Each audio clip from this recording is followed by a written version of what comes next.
1593ခုနှစ်ကသွေးထွက်တန်ယိုစင်စည်းချင်းတိုက်ပွဲကြီးကိုတင်ကြားပူကြမှာပါ။ဒါဟာသမိုင်းမှာအကြီးမားဆုံးသစ္စာဖောက်မှုကြီးတစ်ခုလို့ပြောရင်တင်ယုံမလား။ကျွန်တော်တို့မြန်မာလူအတွက်တော့နှမျောတသားဖြစ်เสียအကောင်းဆုံးနဲ့ရင်နာเสียအကောင်းဆုံးသမိုင်းဝင်ထရက်တစ်ခုပါပဲ။ဘာလို့လဲဆိုတော့တိုင်းပြည်အတွက်အသက်ပေးသွားတဲ့အိမ်ရှိမင်းသားမင်းကြီးစွာကိုလှုပ်ကြံသွားသူဟာတခြားသူမဟုတ်ဘဲ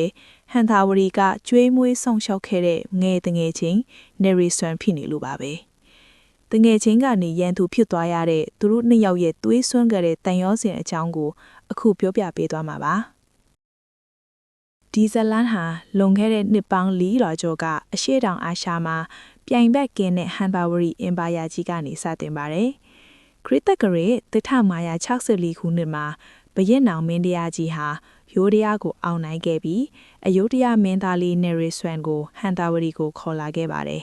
။ဒီနေရာမှာဘရင်နောင်မင်းတရားကြီးရဲ့မြစ်တာကိုတွေ့နိုင်ပါတယ်။ဘရင်နောင်မင်းတရားကြီးဟာနေရီဆွမ်ကိုဓာစာခံတယောက်လိုသဘောမထားပဲမြေတော်တွေနဲ့တန်းတူးထားပြီးစောင့်ရှောက်ခဲ့ပါတယ်။မြန်မာတပ်မတော်ရဲ့အကောင်းဆုံးစစ်ပညာတွေကိုတောင်သင်ပေးခဲ့ပါသေးတယ်။ဒါပေမဲ့ဟန်တာဝရီရဲ့ကျေးဇူးတရားတွေဟာတနေ့ကျရင်ဟန်တာဝရီကိုပြန်လဲထိုးနှက်မဲ့ဓာတ်တလက်ဖြစ်လာမယ်လို့အဲ့ဒီအချိန်ကဘယ်သူမှမထင်ခဲ့ကြပါဘူးဒီလိုနဲ့နေရီဆွမ်အရွယ်ရောက်လာတဲ့အခါမှာတော့အနာဂတ်ဟန်တာဝရီရဲ့အိမ်ရှေ့ဆန်ဖြစ်လာမဲ့မင်းကြီးစွာနဲ့အမြဲတမ်းအားပြိုင်မှုတွေရှိလာပါတယ်မင်းကြီးစွာဟာဟန်တာဝရီရဲ့သွေးပါကိုတိုင်ပြီးကိုဂုံတိခါကိုအယမ်းချစ်တဲ့မင်းသားတစ်ပါးပါနေရီဆွမ်ကတော့သူ့ကိုပညာရီအကုန်တင်ပေးခဲ့တဲ့နန်းတော်ကိုပဲသူပြန်ဖြတ်စီးဖို့ကြံစီနေခဲ့တာပါသူတို့နှစ်ယောက်ဟာအတူဆော့အတူစာသင်ခဲ့ကြပြီးမဲ့လေးချီကွယ်မှာတွေ့တဲ့အခါတိုင်းပြိုင်ဆိုင်မှုတွေကပြင်းထန်လွန်လာပါတယ်ဒီအကျင့်အနည်းပြိုင်ဆိုင်မှုတွေဟာနာမည်ကျော်ကြက်တိုက်ကွဲမှာပောက်ကွယ်ထွက်လာခဲ့ပါတယ်ဒီနေ့မှာတော့ကွင်းပြင်ကျဲကြီးထိန်မှာ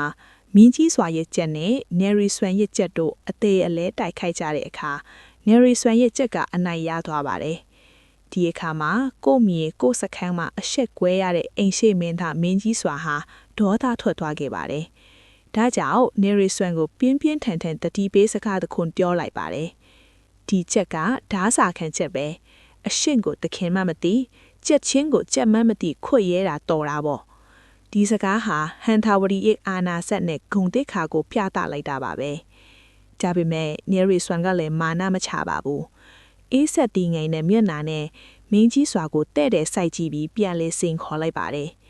နောက်တော့အကျွန်းတို့ရဲ့တီချက်ဟာဓာစာခံချက်မဟုတ်ပါဘူးနောက်တစ်ချိန်မှာအကျွန်းတို့ကြတိုက်ပြီးအယုဒ္ဓယအတွက်လွတ်လပ်ရေးကိုအယူတိုက်ပေးမဲ့ချက်ဖြစ်ပါလိမ့်မယ်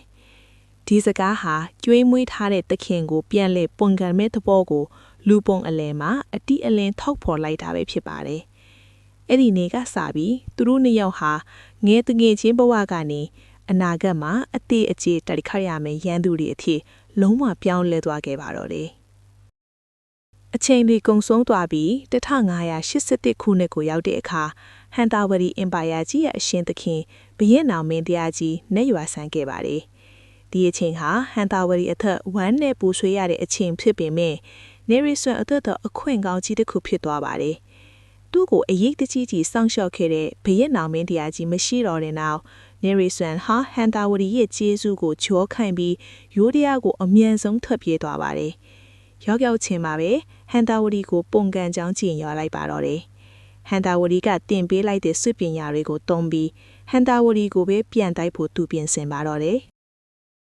ဘရင်နောင်မင်းတရားကြီးနဲ့ရွာဆန်ပြီးတဲ့နောက်မှာဟန်တာဝရီအင်ပါယာကြီးရဲ့အရှင်သခင်အသစ်ဖြစ်လာတာကတော့နန္ဒဘရင်ပဲဖြစ်ပါတယ်။ဖခင်ကြီးတိဆောက်ခဲ့တဲ့အင်ပါယာကြီးကိုဆက်ခံရတဲ့အချိန်မှာပဲသူတို့မိသားစုကတားအရင်တယောက်လိုသဘောထားပြီးစောင့်ရှောက်ခဲ့တဲ့နရစွန်တယောက်ယိုးဒယားကိုထွက်ပြေးပြီးပုံကန်လိုက်တယ်ဆိုတဲ့သတင်းကိုနန္ဒဘရင်ကြားလိုက်ရပါတယ်။ဒီသတင်းကိုကြားရတဲ့အခါမှာဟန်တာဝရီနန်းတော်တစ်ခုလုံးအကြီးအကျယ်တုန်လှုပ်သွားခဲ့ပါတယ်နန္ဒဘရင်ဟာဒေါသကြောင့်မျက်နှာတွေညှိရဲပြီးကျေးဇူးကမ်းတဲ့သူ့ဘုံကိုအမြင့်ပြတ်ချေမုန်းဖို့ချက်ချင်းပဲအမိန့်ပေးလိုက်ပါတယ်။ဒီလိုအရေးကြီးတဲ့စစ်ပွဲကြီးကိုဥဆောင်ဖို့အတွက်နန္ဒဘရင်ရွေးချယ်လိုက်တဲ့သူကတော့သူ့ရဲ့သားတော်အကြီးဆုံးအိမ်ရှိမင်းသားမင်းကြီးစွာပဲဖြစ်ပါတယ်။ မင်းကြီးစွာအတွက်တော့ဒီတာဝန်ဟာတာမန်စစ်တက်ရတဲ့တာဝန်မျိုးမဟုတ်ပါဘူးနရဆွန်ဆိုတာတစ်ချိန်ကသူနဲ့အတူတူကြီးပြင်းခဲ့တဲ့ပညာတွေအတူတူသင်ခဲ့တဲ့ငယ်တငယ်ချင်းတယောက်ပါဒါပေမဲ့အခုအချိန်မှာတော့တိုင်းပြည်ရဲ့ဂုဏ်သိက္ခာအင်ပါယာကြီးရဲ့အနာဂတ်ဟာမင်းကြီးစွာရဲ့ပခုံးပေါ်ကိုကြားရောက်လာခဲ့ပါပြီဒါကြောင့်မင်းကြီးစွာဟာတငယ်ချင်းဆိုတဲ့တန်ရိုးစိန်ကိုဘေးဖယ်ထားပြီးဟန်တာဝရီတပ်မတော်ကြီးကိုအင်အားအလုံးအရင်းငယ်စုဖွဲ့ကစစ်ချီထိုးပြင်ဆင်มาတော့တယ်။အဲ့ဒီခေတ်ကမြန်မာတပ်မတော်ကြီးဆိုတာအရှေ့တောင်အာရှမှာပြိုင်ဘက်ကင်းပါတယ်။စင်ဒတ်မင်းတပ်ခြေလျင်တပ်တွေနဲ့ဖွဲ့စည်းထားတဲ့တပ်မတော်ကြီးဟာမြင်းလိုက်တာနဲ့တင်ရန်သူတွေကိုထိတ်လန့်တုန်လှုပ်သွားစေနိုင်လောက်အောင်အင်အားကြီးမားလာပါတယ်။ရဲရဲနဲ့ညမစစ်တီတို့တွေဟာဟန်တာဝရီကနေရိုးရရအယုတ်တရစီကိုဂုံထိတ်ခါပြန်လေဆဲယူဖို့ခရီးရှည်ကြီးစတင်ချီတက်ခဲ့ကြပါတယ်။ဒါပေမဲ့ဒီချီတက်ပွဲဟာအောင်ပွဲခံဖို့သွားတာမဟုတ်ပဲငရဲခန်းကိုဖျက်တမ်းရတယ်လို့ဖြစ်လာပါတယ်။အယုတ်တရကိုချီတက်ရရဲ့လမ်းခရီးဟာထင်ထားတာထက်အများကြီးပိုပြီးကြမ်းတမ်းခက်ခဲခဲ့ပါတယ်။တဘာဝတရားကြီးကလည်းမြမတက်မတော်ကြီးကိုကြီးကြီးမားမားစမ်းတက်နေခဲ့ပါတယ်။လန်ခရီးတစ်လျှောက်လုံးမှာအချိန်အခါမဟုတ်ပဲမိုးတွေအဆက်မပြတ်ရွာသွန်းနေခဲ့ပါတယ်။ရွာသွန်းနေတဲ့မိုးရေတွေကြောင့်လမ်းအားလုံးဟာရွှွတ်နွတ်အိုင်ကြီးတွေဖြစ်ကုန်ပါတယ်။စင်တွေမြင်းတွေဟာရွှွတ်နေတဲ့မှာနစ်ကြုံပြီးရှေ့ဆက်သွားဖို့အတော်လေးရုန်းကန်ခဲ့ရပါတယ်။ခြေလျင်စစ်တီတဲ့အတွက်ဆိုရင်ပို့ပြီးတော့တောင်ဒုက္ခရောက်ခဲ့ရပါတယ်။ဒါတွေမကသေးပါဘူး။အစိုးဆုံးပြဿနာကတော့ရေခါပြက်လက်တဲ့ကိစ္စပါပဲ။ရာသီဥတုဆိုးရွားမှုကြောင့်ရေခါထောက်ဖို့လမ်းကြောင်းတွေပြတ်တောက်သွားခဲ့ပါတယ်။စစ်တီတွေဟာဘိုက်ဟောင်းလောင်းနဲ့ယောဂဗျာဒီကိုအန်တုရဲလမ်းခရီးမှာတဲ့အဆုလိုက်အပြုံလိုက်လဲချက်တိတ်ဆုံးခဲ့ကြရပါတယ်။ဒါဟာတိုက်ဆိုင်မှုမဟုတ်ပါဘူး။ဒါဟာဟန်တာဝရီကပညာပေးလိုက်တဲ့နရဆွန်ရဲ့ပြာကြကြံရက်စိတ်တွေဗျူဟာပါတယ်။နရဆွန်ဟာဟန်တာဝရီနန်းတွင်းမှာနေခဲ့စဉ်ကမြမစစ်သူကြီးတွေစီကနေစစ်ပညာတွေကိုအကုန်အစင်တင်ယူတက်မြောက်ခဲ့တဲ့သူပါ။ဒါကြောင့်မြမစစ်တပ်တွေရဲ့အားတာချက်အားနည်းချက်တွေကိုသူကောင်းကောင်းကြီးသိနေပါတယ်။ဒီနေရာမှာသူတို့နှစ်ယောက်ရဲ့အခြေအနေကိုရှင်းကြည့်လိုက်ပါတစ်ဖက်မှာမြမစစ်တီတွေဟာမိုးတဲ့ရေထဲမှာရွှွန့်ဘတ်တွေကြားမှာငတ်မှုခွန့်ပါစွာနဲ့တေမင်းကိုရင်ဆိုင်နေပါနဲ့နောက်တစ်ဖက်မှာတော့နရဆွန်ဟာအယုတ်တရမြို့တော်အခိုင်မာတဲမှာအေးအေးဆေးဆေးနားနေဒီမြမတပ်တွေလာမဲ့လမ်းကြောင်းတစ်လျှောက်လုံးမှာရေတွင်းတွေတဲ့အစိတ်ခတ်စပားကြီးတွေကိုမီးရှို့ပြီးကိုယ်စရာကိုပြန်တက်ဖို့စောင့်ကြိုနေတဲ့တော့ပါကိုတင်ပေးလိုက်တဲ့ပညာနဲ့ကိုပြန်ပြီးဒုက္ခပေးနေတဲ့နရဆွန်ရဲ့လောက်ရဟာမြမတက်တဲ့အထက်တော့အလွန်ကိုရင်ဒါစရာကောင်းလာပါတယ်ဒီလိုအခြေအနေဆိုးတွေကြားထဲမှာမြမတက်တဲ့ရဲ့စိတ်တန်းတွေကျဆင်းလာတဲ့အခါအိမ်ရှိမင်းသားမင်းကြီးစွာဟာသူ့ရဲ့ရဲဘော်တွေကိုစုဝေးစေလိုက်ပါတယ်ပြီးတော့သူ့ရဲ့သွေးထဲမှာကိန်းအောင်နေတဲ့ဘီယန်နောင်မင်းတရားကြီးရဲ့ရဲစွမ်းတတိတွေနဲ့အားမငယ်စေဖို့အခုလိုရဲဝံ့ဟစ်ကြွေးလိုက်ပါတယ်ငါရဲ့ရဲဘော်လို့ငါတို့တွေအခုငတ်မွတ်နိုင်နဲ့ပင်မနိုင်နဲ့ဒါပေမဲ့ငါတို့ရဲ့မာနကတော့ဘယ်တော့မှမဆာလောင်းဘူးဟန်တာဝရီရဲ့ဂုံတိတ်ခါကိုစော်ကားသွားတဲ့တစ္ဆာဖကိုအမြင့်ပြတ်ချေမုံဖို့ဟန်တာဝရီရဲ့သွေးအတွက်ငါတို့ရှေ့ဆက်မယ်ဒီတခွန်းကြောင့်ငတ်မွတ်ပင်ပန်းနေတဲ့မြမစစ်တီတို့ရဲ့ရင်ထဲမှာဇာတိသွေးဇာတိမှန်တွေပြန်လဲရှင်တန်လာခဲ့ပါတယ်သူတို့ဟာခက်ခဲကြမ်းတမ်းတဲ့လမ်းခရီးကိုဇွဲလုံအပ်အပြည့်နဲ့ဆက်လက်ချီတက်ခဲ့ကြပြီးအယုတ်တရမြို့တော်အနည်းအထိရောက်အောင်သွားနိုင်ခဲ့ပါတယ်။ဒီလိုနဲ့အချိန်တွေကြာလာတဲ့အခါမှာတော့နှစ်ဖက်တပ်တွေအတွက်မရှောင်လွဲနိုင်တဲ့အချိန်ကာလတစ်ခုကိုရောက်ရှိလာပါတော့လေ။စာလောင်မွတ်ထုပင်မာနေပြီးမြဲတတိသွေးဒီစူပွက်နေတဲ့မင်းကြီးစွာဦးဆောင်တဲ့မြမတပ်မတော်ကြီးနဲ့မြို့တော်ထဲမှာအေးအေးဆေးဆေးအနားယူထားပြီးအင်အားအပြည့်ရှိနေတဲ့ရိုးရရတပ်ကြီးတို့ဟာနောက်ဆုံးမှာတော့နောင်ဆန်တို့မဟုတ်နောင်ရားလဲတို့ခေါ်တဲ့ကျဲပြန့်တဲ့မြေပြင်ကြီးတစ်ခုပေါ်မှာမျက်နှာချင်းဆိုင်ရင်ဆိုင်မိကြပါတော့လေ1593ခုနှစ်ရဲ့အေးချမ်းတဲ့မနက်ခင်းတစ်ခုပါ။နောင်ဆန်ဒါမှမဟုတ်နောင်တာရဲလို့ခေါ်တဲ့ကျဲပြန့်တဲ့လင်းပြင်ကြီးတစ်ခုလုံးမှာမြူနင်းတွေကအလွန်ကိုထူထပ်စွာဖုံးလွှမ်းနေပါတယ်။မြူတွေကဘလောက်တောင်ထူထပ်တယ်လဲဆိုရင်ကုတ်ရှိ3ပေလောက်အကွာမှာရှိတဲ့လူကိုယ်တောင်တဲပေကွဲကွဲမမီရလောက်ကောင်ပါပဲ။ပတ်ဝန်းကျင်တစ်ခုလုံးကအကြတန်ကြားရလောက်အောင်ကိုတိတ်ဆိတ်ငင်းသက်နေပါတယ်။ဒါပေမဲ့ဒီတိတ်ဆိတ်မှုဟာတာမန်ငင်းသက်ခြင်းမဟုတ်ပါဘူး။မကြခင်မှာပောက်ကွဲထွက်တော့မေတွေးထွက်တန်ယူမုံတိုင်းကြီးမလာခင်ခိတ္တအသက်အောင်ထားတဲ့အနေအထားမျိုးပါ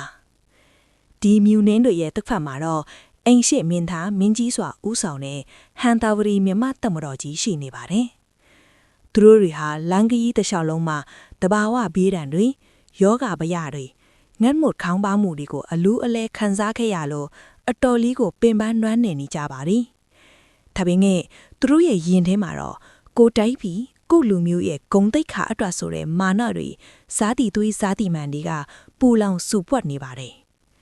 အခြားတစ်ဖက်မှာတော့သူတို့ကိုယ်တိုင်ပညာသင်ပေးခဲ့တဲ့အခုတော့ဂျေစုကမ်းပြီးပုံကန်သွားတဲ့နရဆွန်ဦးဆောင်တဲ့အယိုဒယတမတော်ကြီးကလည်းအခိုင်အမာနေရာယူထားပါတယ်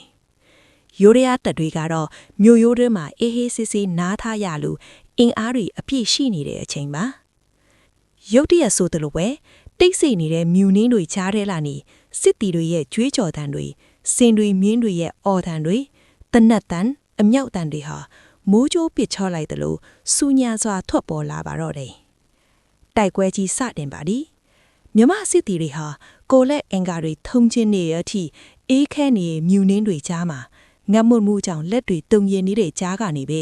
ဓားတွေကိုတင်းတင်းဆုပ်ထားကြပါတယ်။ဘိုက်ထဲမှာဆာလောင်မှုသိမ့်နေပေမဲ့တေမင်းကိုအန်တုပြီးရန်သူတစ်တွေစီကိုရဲရဲဝုံဝုံကြီးတိုးဝင်တိတ်ခိုက်ကြပါတယ်။မြူနင်းတွေကြားမှာကိုလူဘသူရန်သူဘသူမှန်းတောင်တေးကြမကွဲပြားပဲဓားချင်းခုတ်တန်လှန်ချင်းထိုးတန်တွေနဲ့နောင်သားရဲ့မြေပြင်တစ်ခုလုံးဟာချက်ချင်းဆိုသလိုပဲသွေးစွန်းတဲ့ငရဲခန်းတစ်ခုအဖြစ်ကိုပြောင်းလဲသွားခဲ့ပါတယ်။တနက်ရန်ငွေတွေချလည်းမြူနင်းတွေနဲ့အတူရောထွေးနေပါတယ်။မြမစစ်တီတွေဟာအင်အားချိနဲ့နေပေမဲ့လုံးဝအရှုံးမပေးပဲကြားကုတ်ကြားကေအပြင်းအထန်တိုက်ပွဲဝင်နေကြပါတယ်။ဒီလိုအကျိတ်နဲ့တိုက်ပွဲဖြစ်နေတဲ့အချိန်အလွန်ရှုပ်ထွေးပြင်းထန်လာတဲ့စစ်မြေပြင်ရဲ့အလဲမှာဘဒူးမှထင်မှတ်မထားတဲ့အလွန်ဆိုးရွားတဲ့မတော်တဆကြီးတစ်ခုဖြစ်ပွားခဲ့ပါတယ်။အဲ့ဒါကတော့အင်းရှိမင်းသားမင်းကြီးစွာစီးနှင်းလိုက်ပါလာတဲ့ဧကနစ်ပင်လို့အမည်ရတဲ့စင်တော်ကြီးဟာတိုက်ပွဲအရှိန်ပြင်းလာတဲ့အခါမှာရုတ်တရက်အထိန်ကုန်မဲ့သွားတာပဲဖြစ်ပါတယ်။ပက်ပက်လဲကစူညံလွန်းတဲ့အမြောက်တန်တွေတနတ်တန်တွေနဲ့စစ်တီတွေရဲ့အော်ဟစ်တန်တွေကြောင့်စင်တော်ဧကနစ်ပန်ဟာဒေါ်ဒါထွက်ပြီးအထိန်ကုန်မဲ့လို့ထွက်သွားခဲ့ပါတယ်။အဲ့ဒီနောက်မှာတော့စင်တော်ဒီဟာယူတီယာမရှိပဲရှေ့ကိုတီယဂရမ်ပြေးထွက်သွားပါတော့တယ်။အေယာမစင်တကောင်အဖုလိုအရှိန်နဲ့ပြေးထွက်သွားတဲ့အခါဘသူမှတားဆီးလို့မရနိုင်တော့ပါဘူး။အစိုးဆုံးကတော့အဲ့ဒီအချိန်မှာမြူနင်းတွေကအရန်ကိုထူးထက်နေတဲ့အတွက်မင်းကြီးစွာကိုအနီးကပ်ကာကွယ်ပေးရမယ်။ကိုရန်တော်တွေနဲ့အခြားမြမတက်မှုတွေဟာအင်းရှိမင်းသားရဲ့နောက်ကိုအမိမလိုက်နိုင်ခဲ့ပါဘူး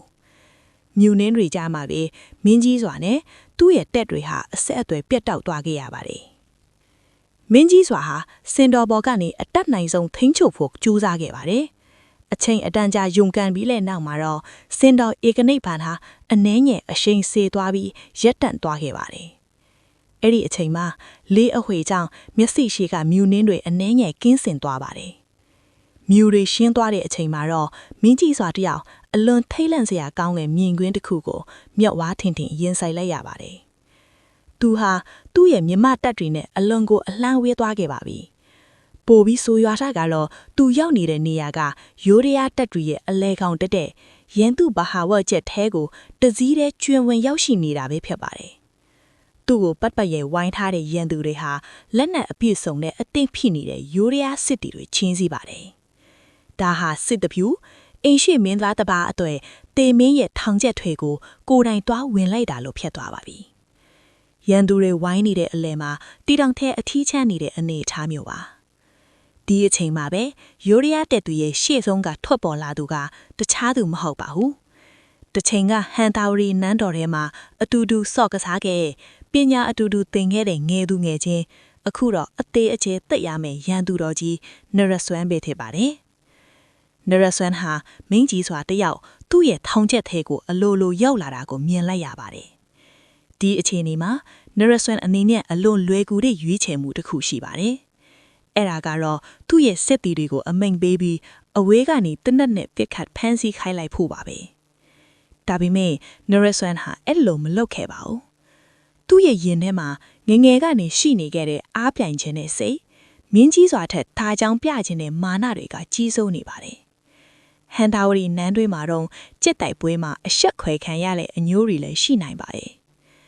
ဒါကြောင့်သူဟာသူ့ရဲ့စင်တော်ဘော်ကနေမင်းကြီးစွာကိုလှမ်းကြည့်ပြီးတမိုင်းမှာအမြဲတမ်းပြောစမှတ်ပြုရမယ်စိန်ခေါ်ချက်တစ်ခုကိုပြုလုပ်လိုက်ပါတယ်။သူဟာရဲရဲတင်းတင်းပဲအတန်ကျဲကျဲနဲ့အခုလိုလှမ်းပြောလိုက်ပါတယ်။နောင်တော့ အဘဲကြောင့်စင်စည်းချင်းမတိုက်ပဲတစ်ပင်တွေအကွယ်မှာပုံးကွယ်နေတယ်နဲ့ထွက်ထည့်ပါ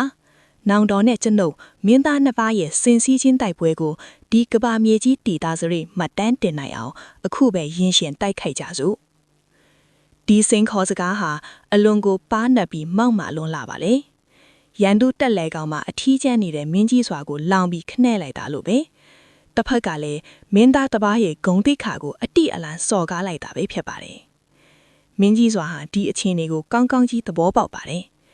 ဒါဟာကို့အတွက်အလွန်အင်မတန်အရေးနှိမ့်နေတဲ့အခြေအနေပါကိုကတယောင်ထဲရန်သူကပတ်လည်ဝိုင်းနေတဲ့အခြေအနေမျိုးပါမင်းကြီးစွာရဲ့စိတ်ထဲမှာအတွေးပေါင်းများစွာဝင်လာခဲ့ပါတယ်နောက်ဆုတ်ပြီးလဲရန်သူတနတ်တန်ကလွတ်ဖို့မလွယ်ပါဘူး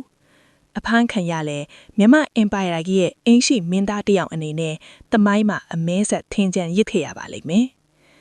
တေးချင်းသေးပါစီမြန်မာရဲစွမ်းတက်တဲ့ကိုတော့အရောင်အစင်မဖြစ်စေရတော့ဘူးဆိုတဲ့ခိုင်မာတဲ့တန်တီးထားကိုသူချမှတ်လိုက်ပါတယ်သူဟာဘသူလဲအရှိတောင်အားရတစ်ခုလုံးကိုတိမ့်တိမ့်တုံစီခဲ့တဲ့ဘရင်နောင်မင်းတရားကြီးရဲ့မြေးတော်ဖြစ်ပါတယ်ဟန်တာဝရီရွှေနန်းတော်ကြီးရဲ့အိမ်ရှိမင်းသားဖြစ်ပါတယ်မြမသွေးမြမမာနဟာသူ့ရဲ့နှလုံးသားထဲမှာဂိမ်းအောင်နေပါတယ်သူ့ရဲ့သွေးထဲမှာကြောက်ရွံ့နှုတ်တွန့်တတ်တဲ့စိတ်ဆိုတာလုံးဝမရှိပါဘူးရန်တို့လက်ထဲမှာအဖမ်းခံပြီးအဆက်တကွဲအကျိုးနည်းမယ်ဆိုတာတိုက်ကွဲဝင်ရင်ဂုံထိတ်ခါရှိအသေးခံမယ်လို့သူဆုံးဖြတ်လိုက်ပါတယ်ဒါကြောင့်မင်းကြီးစွာဟာသူ့ရဲ့လက်ထဲမှာလှမ်းကိုတင်းတင်းကြပ်ကြပ်ဆုပ်ကိုင်လိုက်ပြီးသူ့ရဲ့ဧကနိပန်စင်တော်ကြီးကိုရှေ့ကိုတိုးလိုက်ပါတယ်ဟန်သာဝရီရဲ့ဂုံတိတ်ခါကိုတိုင်းပြည်ရဲ့မာနအတွေ့နရဆွန်ရဲ့စိန်ခေါ်ချက်ကိုမမိတ်မသွန်းရဲရဲဝံ့ဝံ့ကြီးလက်ခံလိုက်ပါတော့တယ်နောင်တရဲမြေပြင်ပေါ်ကမြူနင်းတွေသူဖြည်းဖြည်းကင်းစင်သွားတဲ့အချိန်မှာတော့ထိတ်လန့်တုန်လှုပ်စရာကောင်းတဲ့မြင်ကွင်းကြီးတစ်ခုပေါ်ထွက်လာပါတယ်။အဲဒါကတော့အေရာမစင်တော်ကြီးနှစ်စီးတနည်းအားဖြင့်ပြောရရင်ဟန်တာဝတီရဲ့အနာဂတ်ဘရင်နဲ့အယူဒယားရဲ့လွတ်လပ်ရေးကိုကြီးညာထားတဲ့ဘရင်နှစ်ပါးတို့ရဲ့မျက်နှာချင်းဆိုင်ထိတ်တိုက်တွေ့ဆုံမှုကြီးပါပဲ။ပတ်ပတ်လည်မှာရှိနေတဲ့ယူဒယားစစ်သည်တွေအားလုံးကလည်းဒီစင်စည်းချင်းတိုက်ပွဲကြီးကိုရင်သမမာနဲ့စောင့်ကြည့်နေကြပါတယ်။စစ်မြေပြင်တစ်ခုလုံးဟာအချာသံကြားရလောက်အောင်တိတ်ဆိတ်သွားပါတယ်။ရုတ်တရက်ဆိုသလိုပဲစင်မောတန်အခြေကြီးတွေနဲ့အတူစင်တော်ကြီးနှစ်စီးဟာတစီးနဲ့တစီးအရှိန်ပြင်းပြင်းနဲ့ဝင်ရောက်ပိတ်ခိုက်ကြပါတော့တယ်။စင်ဆွေချင်းရိုက်ခတ်သွားတဲ့အတန်ကြီးဟာမိုးကြိုးပစ်ချလိုက်သလိုပဲနောင်တရဲလွင်ပြင်တစ်ခုလုံးကိုတိမ့်တိမ့်တုံသွားစေပါတယ်။စင်တော်ဧကနိဗ္ဗာန်နဲ့နရာဇွန်ရဲ့စင်တော်တို့ဟာတကောင်နဲ့တကောင်အားပြိုင်ပြီးအကြိတ်အနေရုန်းကန်နေကြပါတယ်။မြေကြီးနဲ့တုံခါသွားပြီးဖုံမလီတဲတွေဟာလည်းလေထဲမှာလွင့်စင်နေပါတယ်။စင်တော်ကြီးနှစ်စီးအောက်ခြေမှာရုန်းကန်နေတယ်လို့ပဲစင်ထက်မှာရှိတဲ့မင်းသားနှစ်ပါးဟာလည်းလက်နက်တွေကိုကိုင်ဆောင်ပြီးအသေးအချေရင်ပြိုင်တိုက်ခိုက်ကြပါတော့တယ်။မင်းကြီးစွာကလည်းသူ့ရဲ့လက်ထဲကလန်ကိုကျင်းလဲစွာအသုံးပြုပြီးထိုးခွတ်ပါတယ်။နရာဇွန်ကလည်းသူ့ရဲ့ရှေ့လျားတဲ့ဓားကောက်ကြီးကိုအသုံးပြုပြီးပြန်လည်ခုခံတိုက်ခိုက်ပါတယ်။သူတို့နှစ်ယောက်ရဲ့ဓားချင်းလန်ချင်းရိုက်ခတ်တန်းပြီးဟာစစ်မြေပြင်တစ်ခုလုံးမှာစူညံ့နေပါတယ်။ဒီနေရာမှာအရန်ကိုရင်နာစရာကောင်းတဲ့အချက်တစ်ချက်ရှိပါတယ်။အဲ့ဒါကဘာလဲဆိုတော့သူတို့နှစ်ယောက်သုံးဆွဲနေတဲ့စစ်ပညာတွေဟာတစ်ချိန်တုန်းမှဟန်တာဝတီနန်းတွင်းမှာဘရင်တော်မင်းတရားကြီးကိုယ်တိုင်တင် जा ပေးခဲ့တဲ့အတူတူသင်ယူခဲ့ရတဲ့ပညာရက်တွေဖြစ်နေတာပါပဲ။ငယ်ငယ်တုန်းကလေ့ကျင့်ကွင်းထဲမှာအတူတူကစားခဲ့ကြတဲ့တင်ငယ်ချင်းနှစ်ယောက်ဟာအခုတော့ကိုတင်ထားတဲ့ပညာတွေနဲ့တယောက်ကိုတယောက်တက်ဖြတ်ဖို့ကြိုးစားနေကြပါပြီ။တယောက်ရဲ့အားသာချက်အားနည်းချက်ကိုတယောက်ကကောင်းကောင်းကြီးသိနေတဲ့အတွက်တိုက်ပွဲဟာဘသူနိုင်မယ်ဆိုတာခံမှန်းရခက်လောက်အောင်ကိုပြင်းထန်လွန်းလာပါတယ်။မင်းကြီးစွာရဲ့ရင်ထဲမှာတော့ကျေးဇူးကမ်းနဲ့တစ္ဆာပကိုအဆုံးစီရင်မယ်ဆိုတဲ့ဒေါသတွေကစူးပွက်နေပါတယ်။နရာဇွန်ရဲ့ရင်ထဲမှာလည်းသူ့ရဲ့တိုင်းပြည်လွတ်လပ်ရေးအတွက်ဆိုတဲ့မာနတွေကပြည့်နှက်နေပါတယ်။အချိန်အတော်ကြာအကြည့်နဲ့တိုက်ခိုက်ပြီးတဲ့နောက်မှာတော့ကံကြမ္မာဟာအလွန်ရက်ဆက်တဲ့အလစ်အပွမ်းတစ်ခုကိုဖန်တီးလိုက်ပါတော့တယ်။ဒီတိုက်ပွဲရဲ့အဆုံးသတ်နဲ့ပတ်သက်ပြီးသမိုင်းပညာရှင်တွေကြားမှာအငင်းပွားစရာအမြင်နှစ်မျိုးရှိနေပါတယ်။မြန်မာသမိုင်းနဲ့ယိုဒယာသမိုင်းဟာဒီနေရာမှာကွဲလွဲနေပါတယ်။ဒါပေမဲ့ကျွန်တော်တို့အနေနဲ့နှစ်ဖက်စလုံးရဲ့အမြင်ကိုလေ့လာကြည့်ရအောင်ပါခင်ဗျာ။ယိုဒယာရာဇဝင်တွေရဲ့အဆိုအားဖြင့်ကတော့တိုက်ပွဲပြင်းထန်နေတဲ့အချိန်မှာမင်းကြီးစွာရဲ့စင်တော်ဟာတစ်ပင်တပင်နဲ့တိုက်မိပြီးအနှဲငယ်ဟန်ချက်ပြတ်သွားခဲ့တယ်လို့ဆိုပါတယ်။ အဲ့ဒီလိုဟန်ချက်ပြတ်သွားတဲ့အချိန်လေးကိုအခွင့်ကောင်းယူပြီးနရာဇွန်ဟာသူ့ရဲ့ရှေလျားတဲ့အသွားပါရဲ့ဓာတ်ကောက်ကြီးနဲ့မင်းကြီးစွာကိုလှမ်းပြီးခိုးပိုင်းလိုက်ပါတယ်။အဲ့ဒီဓာတ်ချက်ကြောင့်မင်းကြီးစွာဟာပခုံးကနေရင်ဘက်အထိအပြင်းထန်တန်ရာရရှိသွားပြီးကြာဆုံးခဲ့ရတယ်လို့မှတ်တမ်းတင်ထားကြပါတယ်။ဒါပေမဲ့ကျွန်တော်တို့မြန်မာရာဇဝင်တွေမှာတော့ဒီအဖြစ်အပျက်ကိုလုံးဝကွဲပြားစွာမှတ်တမ်းတင်ထားပါတယ်။မြန်မာမှတ်တမ်းတွေအားဖြင့်ဆိုရင်မင်းကြီးစွာဟာနရာဇွန်နဲ့ဆင်စည်းချင်းတိုက်ခိုက်နေစဉ်မှာပဲပတ်ဝန်းကျင်ကနေယိုးဒယားစစ်သည်တွေကတနတ်တွေအမြောက်တွေနဲ့အဆက်မပြတ်ပစ်ခတ်နေခဲ့ကြပါတယ်။အဲ့ဒီလိုရှုပ်ထွေးနေတဲ့အချိန်ရန်ငွေဖုံးလွှာနေတဲ့အချိန်မှာရန်သူဘက်ကပစ်လိုက်တဲ့တနတ်ချိန်တနည်းအားဖြင့်မီးပေါက်တန်ရာဟာမင်းကြီးစွာကိုလာရောက်မှန်ကန်သွားခဲ့တယ်လို့ဆိုပါတယ်။အချို့မှတ်တမ်းတွေကလည်းရှုပ်ထွေးနေတဲ့စစ်မြေပြင်ရမတော်အဆထိခိုက်မှုကြောင့်ကြဆုံးရတယ်လို့ဖော်ပြကြပါတယ်။မြန်မာရီရဲ့အမြင်အားဖြင့်ဆိုရင်တော့နရာဇွန်ဟာတရားမျှတစွာဓာချင်းရင်ခုတ်ပြီးနိုင်ခဲ့တာမဟုတ်ပဲအဝေးလာဖြစ်ခတ်တဲ့ကြီးစံကြောင့်သာအိမ်ရှိမင်းပါကြဆုံးခဲ့ရတာဖြစ်တယ်လို့ယုံကြည်ကြပါတယ်။တမိုင်းမတန်းဒီဘယ်လိုပဲကွဲလွဲနေပါစေအငင်းပွားလို့မရတဲ့အမှန်တရားတစ်ခုကတော့ရှိနေပါတယ်။အဲ့ဒါကတော့ရဲစွမ်းပတိနဲ့ပြည့်စုံလာတဲ့ဟန်တာဝတီရဲ့ဂုံတိတ်ခါကိုအသက်ပေးကာကွယ်သွားခဲ့တဲ့အိမ်ရှိမင်းသားမင်းကြီးစွာဟာအဲ့ဒီနောင်တရဲ့စစ်မြေပြင်မှာပဲအသက်ဆုံးရှုံးသွားခဲ့တယ်ဆိုတဲ့အချက်ပါပဲ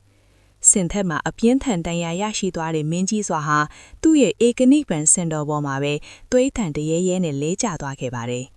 သူ့ရဲ့ဆုံးမအချိန်တွေမှာသူဘာရီများသွေးနီခဲ့မလဲဖခင်ဖြစ်တဲ့နန္ဒဘီရင်ကိုတာဝန်မချေခဲ့ဘူးဆိုပြီးစိတ်မကမ်းဖြစ်နေမလားဒါမှမဟုတ်တချိန်လုံးကအတူတူဆော့ကစားခဲ့တဲ့တငယ်ချင်းကအခုလိုရဲရဲဆက်ဆက်လွတ်ရက်လေးချင်းဆိုပြီးနာကြီးနေမလားဆိုတာကတော့သူ့ရဲ့နှလုံးသားထဲမှာပဲထာဝရကိန်းအောင်ထွားခဲ့ပါပြီတေကြတာတခုကတော့သူဟာထွက်ပြေးတင်းရှောင်ထွားတာမျိုးမဟုတ်ပဲရဲစွမ်းပတိနဲ့ပြည့်စုံတဲ့စစ်တရေတော်တယောက်ရဲ့မာနနဲ့ရန်သူကိုမျက်နှာချင်းဆိုင်ရင်ဆိုင်ရင်းဂုံတိတ်ခါရှိရှိကြဆုံးသွားခဲ့တာပဲဖြစ်ပါတယ်အင်ရှိမင်းသားကြဆုံးသွားတဲ့မြင်ကွင်းကိုအဝေးကနေလမ်းမြင်လိုက်ရတဲ့မြမစစ်သည်တွေရဲ့ရင်ထဲမှာတော့မိုးချိုးပစ်ချလိုက်တယ်လို့ပဲအကြီးအမယ်တုံ့လှုပ်သွားခဲ့ကြပါတယ်။ကိုယုံကြည်အားထားရတဲ့ခေါင်းဆောင်အနာဂတ်ရဲ့ဘရင်တယောက်မျက်စိရှေ့မှာတင်ကြဆုံးသွားတာကိုမြင်လိုက်ရတဲ့အတွက်မြမတမတော်ကြီးရဲ့စိတ်သက်တွေဟာချက်ချင်းဆိုသလိုပဲပြိုလဲသွားခဲ့ပါတော့တယ်။ခေါင်းဆောင်မရှိတော့တဲ့နောက်မှာတော့မြမတက်တွေဟာအမိန်ပေးမဲ့သူမရှိပဲဖရိုရဲရဲဒီဖြစ်ကုန်ပါတော့တယ်။အစားတော့ငတ်မွတ်ရင်းနဲ့တဘာဝဘေးဒဏ်တွေကိုအန်တုပြီးရဲရဲဝံ့ဝံ့ချီတက်လာခဲ့တဲ့ဟန်တာဝတီရဲ့ဂုံယူစရာတက်မတော်ကြီးဟာအခုတော့စိတ်တက်တွေပြက်ပြားပြီးနောက်ဆုတ်ရမယ့်အခြေအနေကိုရောက်ရှိသွားခဲ့ပါပြီ။တက်မှုတွေဟာလည်းမတက်တာတဲ့အဆုံးတက်ဆုတ်ဖို့အမိန့်ပေးလိုက်ရပါတော့တယ်။ဒီလိုနဲ့တစ်ချိန်လုံးကအရှိတောင်အာရှတခွင်မှာပြိုင်ဘက်မကင်းခဲ့တဲ့ဟန်တာဝတီမြမတက်မတော်ကြီးဟာအလွန်ဝမ်းနဲ့ကြေကွယ်စရာကောင်းတဲ့အရှုံးနဲ့အတူအယိုဒရမြေကနေစုတ်ခွာခဲ့ကြရပါတော့တယ်။မင်းကြီးစွာရဲ့ကြာဆုံးမှုဟာတိတ်ပွဲတစ်ခုရဲ့အရှုံးသက်မဟုတ်ပါဘူး။ဟန်တာဝတီအင်ပါယာကြီးရဲ့နေဝင်ခြင်းကိုအစပြုလိုက်တဲ့အကြီးမားဆုံးသောအလှည့်အပွားတစ်ခုပဲဖြစ်ပါတယ်။တိုက်ပွဲကြီးပြီးဆုံးသွားတဲ့အချိန်မှာတော့နောင်တရဲလွန်ပြန်တစ်ခုလုံးဟာအကြတန်းကြားရလောက်အောင်ကိုပြန်လဲတိတ်ဆိတ်သွားခဲ့ပါတယ်။ရန်ငွေတွေဖုံတွေတဲတွေဟာလေတထီးထီးမြေပြင်ပေါ်ကိုပြန်လဲကျဆင်းသွားပါပြီ။ဒီအချိန်မှာယိုဒယားဘညင်နရဆွန်ဟာသူ့ရဲ့အေယာမစင်တော်ကြီးပေါ်ကနေအောက်ကိုငုံကြည့်လိုက်ပါတယ်။သူ့ရဲ့မျက်စိရှိမှသွေးအိမ်ထဲမှာလဲကျနေတာကတော့တခြားသူမဟုတ်ပါဘူး။သူ့ရဲ့တိုင်းပြည်လွတ်လပ်ရေးအတွက်အကြီးမားဆုံးအဟန့်သားဖြစ်ခဲ့တဲ့ဟန်တာဝရီရဲ့အိမ်ရှိမင်းသားမင်းကြီးစွာပဲဖြစ်ပါတယ်။ဒီမြင်ကွင်းကိုကြည့်နေတဲ့နရဆွန်ရဲ့ရင်ထဲမှာဘလို့ခန်းစားချက်မျိုးတွေဖြစ်ပေါ်နေမလဲဆိုတာကိုချင်းစာကြည့်လို့ရပါတယ်။ကဖက်မှာသူ့ရဲ့အမိတိုင်းပြည်ဖြစ်တဲ့အယိုဒယားအတွက်လွတ်လပ်ရေးကိုအပြည့်အဝကာကွယ်နိုင်ခဲ့ပြီဖြစ်လို့အောင်ကွဲခံတဲ့စိတ်ဂုံယူဝမ်းမြောက်တဲ့စိတ်တွေရှိနေမှာအသေးအခြားပါပဲ။ဒါပေမဲ့အခြားတစ်ဖက်မှာတော့တေဆုံးနေတဲ့ရန်သူဟာတာမန်ရန်သူတယောက်မဟုတ်ပါဘူး။တစ်ချိန်လုံးကဟန်တာဝရီရွှေနန်းတော်ကြီးရဲ့အရေးအောက်မှာအတူတူကြီးပြင်းခဲ့ကြတဲ့ပညာတွေအတူတူသင်ယူခဲ့ကြတဲ့လေ့ကျင့်ကွင်းတွေမှာအတူတူချွေးထွက်ခဲ့ကြတဲ့ငယ်တငယ်ချင်းတယောက်ဖြစ်နေပါတယ်။လူသားတယောက်အနေနဲ့စဉ်းစားကြည့်ရင်ကိုယ့်ရဲ့ငယ်တငယ်ချင်းကိုကိုယ်တိုင်ဦးဆောင်တဲ့တိုက်ပွဲမှာအဆုံးစီရင်လိုက်ရတဲ့အတွက်နရဆွန်ရဲ့ရင်ထဲမှာကြီးမားတဲ့ဟာတာတာဖြစ်မှုကြေကွဲဝမ်းနည်းမှုတွေလည်းအများကြီးကိန်းအောင်နေမှာပါ။တိုက်ပွဲစတင်တဲ့အချိန်ကရှိနေခဲ့တဲ့ဒေါသတွေမာနတွေအားလုံးဟာအခုအချိန်မှာတော့လုံးဝပျောက်ကွယ်သွားခဲ့ပါပြီ။အဲ့ဒီအစားစစ်မြေပြင်မှာရဲရဲဝံ့ဝံ့ရင်ဆိုင်သွားခဲ့တဲ့ပြိုင်ပတ်ကောင်းတယောက်အပေါ်လေးစားတဲ့စိတ်တွေသာအစားထိုးဝင်ရောက်လာခဲ့ပါသည်။ မင်းကြီးစွာဟာရန်သူတတ်လေခေါင်ကိုကစီးတဲ့ဂျုံဝင်လာတဲ့အချိန်မှာတေချင်းတေပါစေဆိုပြီးအရှုံးမပေးပေးစိန်ခေါ်မှုကိုလက်ခံခဲ့တာပါ။ထပ်ပြေးတင်းဆောင်သွားလာမျိုးအသက်ချမ်းသာပေးဖို့တောင်းပန်တာမျိုးလုံးဝမလုပ်ခဲ့ပါဘူး။မင်းသားတစ်ပါးရဲ့ဂုံတိတ်ခါစစ်တီတော်တရုတ်ရဲ့မာနနဲ့အသက်ကိုပဓာနာမထားပေးတိုက်ပွဲဝင်သွားခဲ့တာကိုနရဆွမ်ကိုယ်တိုင်မျက်ဝါးထင်ထင်တွေ့မြင်ခဲ့ရတာဖြစ်ပါတယ်။ဒါကြောင့်မို့လို့နရဆွမ်ဟာကြာဆုံးသွားရဲ့မင်းကြီးစွာရဲ့ရုပ်အလောင်းကိုညံသူတရုတ်ရဲ့အလောင်းလိုမျိုးမလေးမစားလုံးဝမဆက်ဆံခဲ့ပါဘူး။အဲ့ဒီအစားအလွန်ထူးခြားတဲ့ဂုံပြူမှုကြီးတစ်ခုကိုလှုပ်ဆောင်ခဲ့ပါတယ်။အဲ့ဒါကတော့မင်းကြီးစွာကြာဆုံးခဲ့တဲ့နောင်တရဲမြင့်ကင်းကအဲ့ဒီနေရာတက်တဲ့မှာပဲအမတ်အတာစေတီတော်တစုကိုတီထားကိုးကွယ်ကိုအမိန့်ပေးခဲ့ခြင်းပဲဖြစ်ပါတယ်။ဒီစေတီတော်ကိုယနေ့ခေတ်ထိုင်းနိုင်ငံမှာတော့ဒွန်စေတီလို့ခေါ်ပေါ်ကြပါတယ်။ရန်သူခေါင်းဆောင်တယောက်အတွက်ကိုယ့်ရဲ့အောင်မြင်မှာစေတီတည်ပေးတဲ့ဆိုတာတမိုင်းမှာအလွန်ရှားပါးနေဖြစ်ရတခုပါ။ဒါဟာနရဆွမ်အနေနဲ့အရှုံးအနိုင်ဆိုတဲ့အရာထက်ပြိုင်ပတ်ကောင်းတယောက်ရဲ့ရဲစွမ်းသတိနဲ့စာတိတွေစာတိမာနကိုအတိအမှပြုပြီးထာဝရဂုံပြုမှတ်တမ်းတင်ပေးလိုက်တာပဲဖြစ်ပါတယ်။ဒီအချိန်မှာဟန်တာဝရီနေပြည်တော်ကြီးစီကိုတွားကြည့်ရအောင်ပါ။နန္ဒဘရင်ဟာနေ့စဉ်နဲ့အမျှစစ်မြေပြင်ကတည်င်းတွေကိုစောင့်မျှော်နေခဲ့တာပါ။တားတော်မင်းကြီးစွာဟာအယုဒ္ဓယကိုအောင်ရင်စွာနှင်နှင်းပြီးအောင်ပွဲခံလို့ကြံလာမယ်လို့ပဲယုံကြည်ထားခဲ့တာပါ။ဒါပေမဲ့ဒီနေ့မှာတော့ဖုံတွေပေးချန်ပြီးအလွန်ပင်ပန်းနွမ်းနေတဲ့တန်တမတယောက်ဟာနန်းတော်တွေကိုရောက်ရှိလာခဲ့ပါတယ်။သူ့ရဲ့မျက်နှာမှာတော့ကြောင်ရွံတုံလုမှုတွေဝမ်းနည်းပူဆွေးမှုတွေအပြည့်ဖုံးလွှမ်းနေပါတယ်။တန်တမတ်ကနောင်တရဲမြေပြင်မှာမြန်မာတပ်တွေအရေးနှိမ်ခဲ့တဲ့အကြောင်းနဲ့အိမ်ရှိမင်းသားမင်းကြီးစွာစင်ထက်မှာကြာဆုံးသွားခဲ့ရတဲ့အကြောင်းကိုတုံရင်နေတဲ့အတန်နဲ့ရှောက်တင်လိုက်ပါတယ်။ဒီသတင်းကိုကြားလိုက်တဲ့အချိန်မှာဟန်တာဝရီနန်းတော်တစ်ခုလုံးဟာအကြတန်ကြားရလောက်အောင်ကိုတိတ်ဆိတ်သွားခဲ့ပါတယ်။နန္ဒဘီယန်ဟာသူ့ရဲ့နားကိုတူတောင်မယူနိုင်အောင်ဖြစ်သွားခဲ့ရပါတယ်။ဘီယန်တယောက်ရဲ့မာနတွေအင်ပါယာတစ်ခုကြီးရဲ့အရှင်သခင်ဆိုတဲ့ဂုံပုတ်တွေအားလုံးဟာအဲ့ဒီစက္ကန့်ပိုင်းလေးတွင်မှာပဲရေးခဲ့လို့အရေးပရိုကျသွားခဲ့ပါပြီ။သူဟာဘီယန်ဖြစ်ပေမဲ့ဒီအချိန်မှာတော့ချစ်လစွာသောသားတော်အကြီးဆုံးကိုထာဝရဆုံးရှုံးလိုက်ရတဲ့တာမန်ဖကေတသက်အဖြစ်ကိုရောက်ရှိသွားခဲ့ပါပြီ။နန္ဒဘီရင်ရဲ့ရင်ခွဲပလတ်ငိုကြွေးတန်ကြီးဟာဟန်တာဝရီရွှေနန်းတော်ကြီးရဲ့နေရန်တွေကိုရိုက်ခတ်သွားခဲ့ပါတယ်။အိမ်ရွှေမင်းသားရဲ့မိပါကြီးမဖီယာကြီးနဲ့တကွနန်းတွင်တူနန်းတွင်သားအားလုံးဟာလည်းအတန်ကုန်ဟစ်အောင်ငိုကြွေးကြပါတော့တယ်။တချိန်လုံးကအောင်ပွဲတွေနဲ့တာယာခဲ့တဲ့ဟန်တာဝရီနေပြည်တော်ကြီးဟာချက်ချင်းဆိုသလိုအမှောင်ကျသွားခဲ့ပါတယ်။ဒီအရှုံးဟာတာမန်စစ်ပွဲတစ်ပွဲကိုရှုံးနေတာမျိုးမဟုတ်ပါဘူး။ဟန်တာဝရီအင်ပါယာတစ်ခုလုံးရဲ့နေဝင်ချင်းကိုစတင်လိုက်တဲ့အကြီးမားဆုံးသောတမိုင်းအလွယ်တောင်းကြီးတစ်ခုဖြစ်ခဲ့ပါတယ်။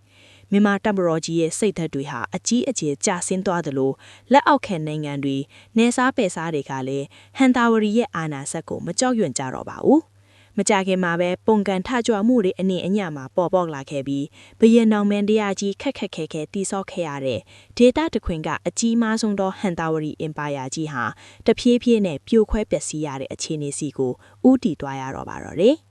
ကျွန်တော်တို့ဒီတမိုင်းဝင်ဇလန်းကြီးကိုပြလဲလေ့လာကြည့်တဲ့အထာမှာအလွန်တန်ဖိုးရှိတဲ့တမိုင်းသင်ခန်းစာတွေကိုရရှိနိုင်ပါတယ်။